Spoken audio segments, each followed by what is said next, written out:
जगदीप धनखड यांना सभापती पदावरून हटवण्यासाठी महाभियोग, कारण विरोधी पक्षांकडून राज्यसभा सभापतींविरोधात महाभियोग त्या ठिकाणी लावण्यात येतोय। जया बच्चन यांच्या नामोल्लेखावरून झालेल्या खडात जंगीनंतर ही सगळ्यात मोठी घडामोड या क्षणाची। सोमेश कोलगे आपले प्रतिनिधी या संदर्भात अधिक माहिती देत आहेत। सोमेश, खरं तर विरोधी पक्षांकडून राज्यसभा सभापतींविरोधात महाभियोगाची मागणी होतीये, काय नेमकं त्या ठिकाणी घडतंय?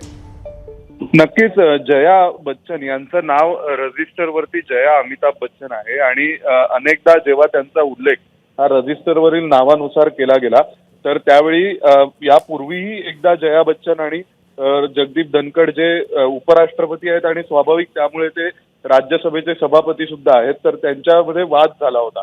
आणि आज सुद्धा पुन्हा एकदा जया बच्चन यांनी असं म्हटलं की मला तुमची बॉडी लँग्वेज कळते, त्यामध्ये तुम्ही काय बोलू इच्छिता ते कळते, आणि त्यावरून त्यांनी आक्षेप घेतला। आणि नंतर त्याचा परिणाम म्हणून पुढे असं दिसतोय की विरोधी पक्षाचे खासदार तयारी करतायत जगदीप हा अभियोग आणण्याची, कारण सभापतींना त्या चेअरवरून हटवायचं असेल तर त्यांच्या विरोधात चालवातो आणि तो चालवण्याचा प्रयत्न करतायत, पण त्यांना 2/3 बहुमत लागेल, जे सध्या विरोधी पक्षांकडे नाहीये। त्यामुळे महाअभियोग कितपत यशस्वी होईल हा एक प्रश्न आहे।